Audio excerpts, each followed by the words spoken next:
Hello everyone.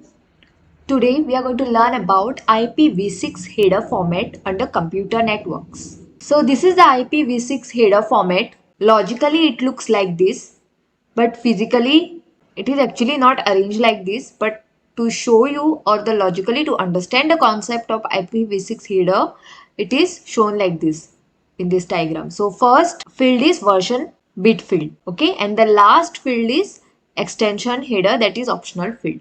So we'll learn one by one each field in detail. Why we use this IPv6 header format? It is same like IPv4 header format which I have explained in the previous video. So whenever sender wants to send a data to receiver, data is always sent in the form of packets. And at network layer, packets are called as datagram. And it is made up of two parts, header and data. Now what is header? Now this header is like an envelope. When you send any message to your friend or any document to your friend, you put it in the envelope and you send, right? So outside on the envelope you write something. Okay, based on that data only your envelope is forwarded. Outside the envelope you write the information, right? Okay, so same thing when the data is sent inside the computer, there are two things for each datagram or packet, header and the data part. Data means actual data which is getting sent from sender to receiver, and header is like a whatever you write on top of the envelope, no, like that only the header is there for each packet or datagram. On this header all the other information is written. What is the information written, that we will see, okay? And today we are learning IPv6 header. When we use this IPv6 header, so there are two types of versions are there. One is IPv4, another one is IPv6. Now IPv4 is used, this header format is used when you send the data using IPv4 addresses. Now sender computer will have one address, receiver computer also will have its unique address. Just like you have a unique address, your home address, same way in the colleges students have a unique roll number. In the companies employees have unique employee ID. Same way for computers also unique number is given, and that is the IP address of that computer. Now IP address can be of two types. It can be a IPv4 address or it can be a IPv6 address. Now IPv4 is of size 32 bits, okay, and IPv6 is of size 128 bits, okay, which is bigger than IPv4.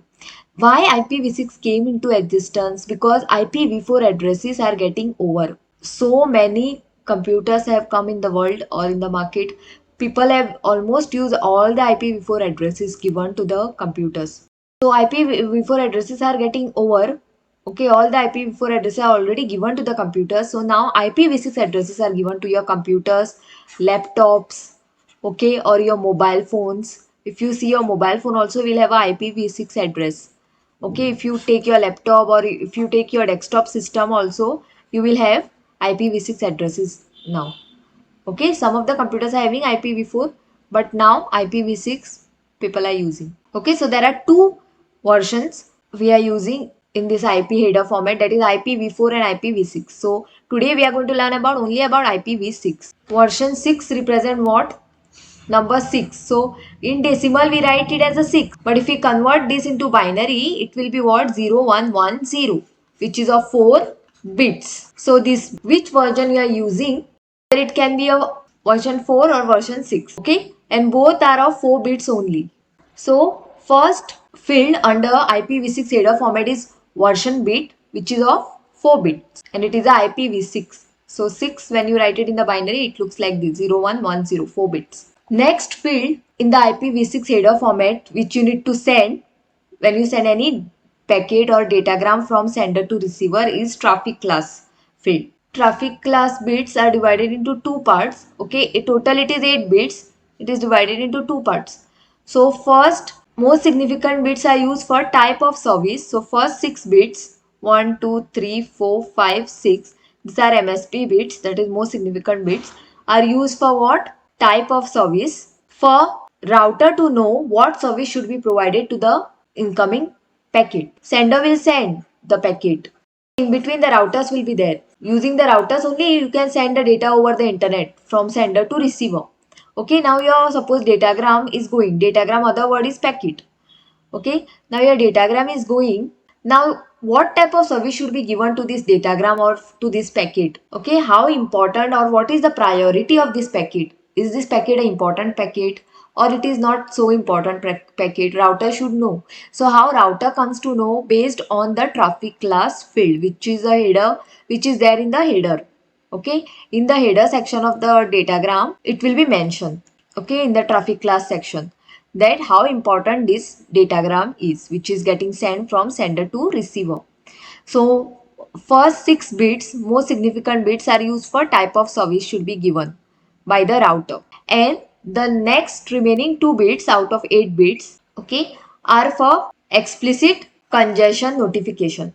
If there is a traffic in the network, already many packets are there at the router, to tell about the congestion or to give the notification about the congestion, these 2 bits are used. So traffic class field is divided into 2 parts. MSP bits are for type of service and LSP bits are for controlling the congestion, that is traffic on the network. So traffic class field indicates class or priority of IPv6 packet which is getting sent from sender to receiver. It is same like type of service field which was there in IPv4.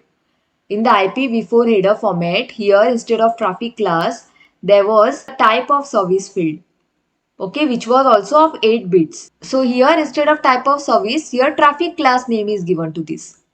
And it is doing the same thing. It tells the priority of the packet which is getting sent from sender to receiver.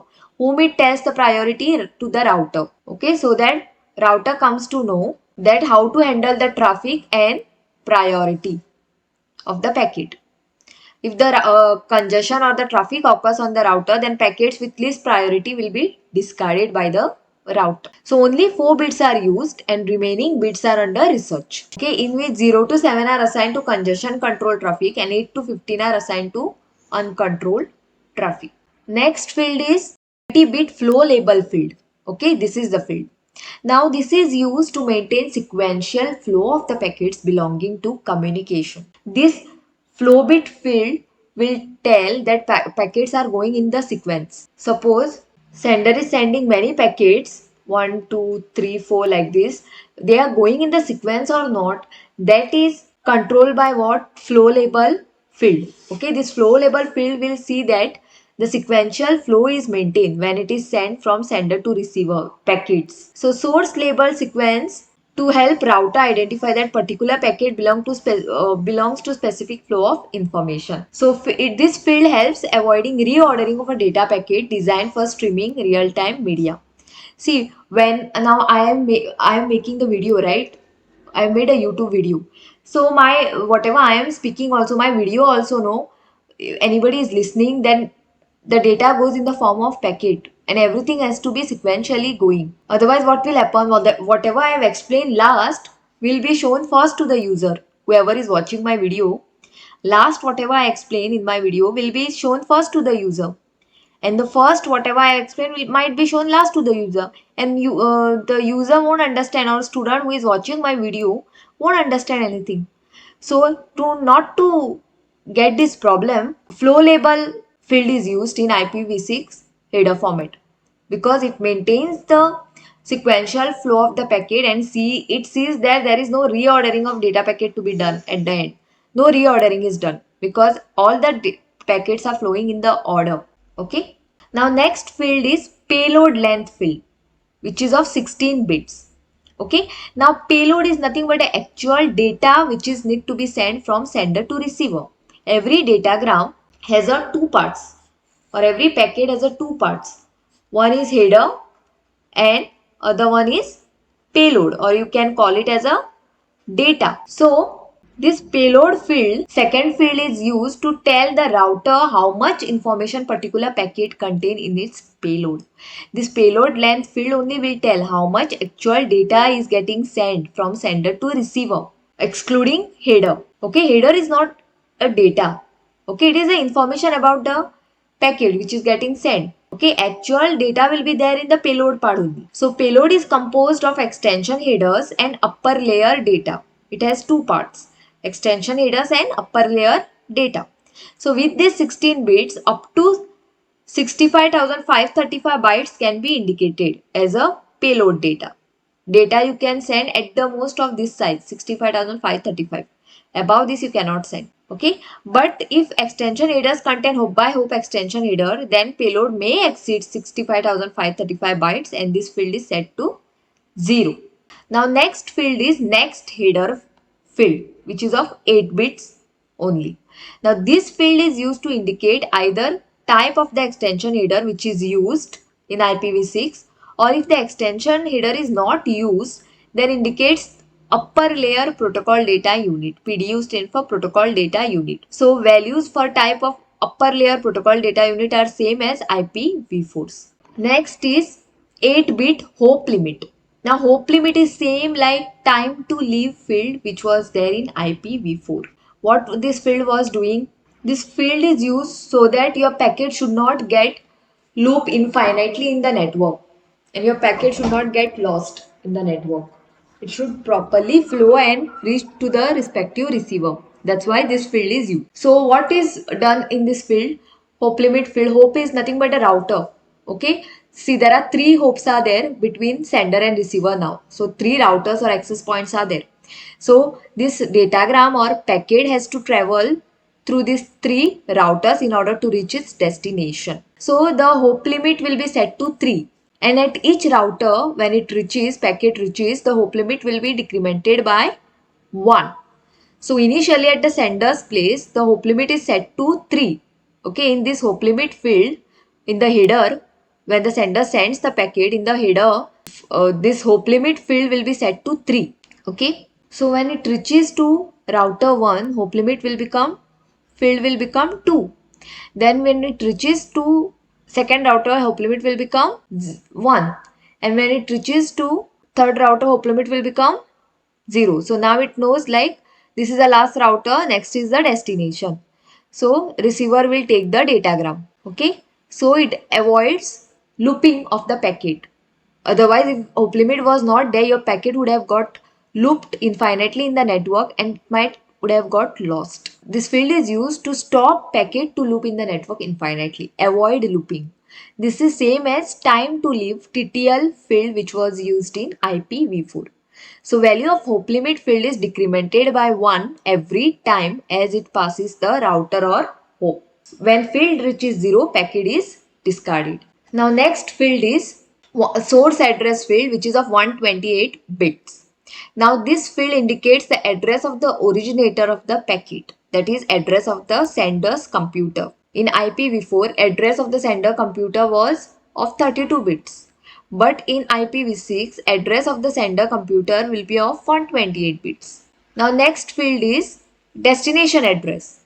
Now destination address field is the address of the receiver who is going to receive the packet. That person address is put up in this field, destination address field, and it is also of size 128 bits. In IPv4 it was of size 32 bits, but here it will be of 128 bits. The address of the receiver computer or laptop or mobile. Now next field is extension header field which is optional. It might be there or it might not be there, not a compulsory field. In IPv6, fixed header contains only that much information which is necessary, avoiding those information which is either not required or is rarely used. Mostly IPv6 header will only contain the information which is necessary or which is important and required. Only that information it will contain in its header format. It won't try to take the information which is not necessary. Okay, it will try to avoid such type of information which is not required or necessary or rarely used. So all such information is put up between the fixed header and upper layer header in form of extension header. So each extension header is identified by distinct value. So when the extension headers are used, this last field is used suppose in IPv6 header, the next header field points to the first extension header. If there is one more extension header, then first extension header will point to next header field points to the second one and so on. So extension header's next header field points to the upper layer header. Thus, all headers point to the next one in the linked list manner. If the next header field contains value 59, Okay, now this is the next header field. It contains, suppose, the value 59. It indicates that there are no headers after this header, not even a upper layer header. Okay, now like this it is. In order to rectify limitations of IPv4 option field, which was there in IPv4 also optional field, but it was not proper. Okay, in order to get over the limitation of this field, extension header field was introduced in IP version 6 header format. Now the extension header mechanism is very important part of the IPv6 architecture. The next header field of IPv6 fixed header points to the first extension header, and this first extension header point to the second extension header, and so on like this. There is IPv6 next header field. You can see over here in the IPv6 header format, there is a next header field. This will contain, or this will point to the first extension header, okay, which is there over here. It will point to this. Next header will point to this first extension header, and then the first extension header will point to the next extension header number 2. Then it will again point to extension header 3. Okay, and finally to upper layer data. Okay, after all the headers are over, upper layer data will be there, actual data. So this was all about the IPv6 header format under computer networks. Thank you.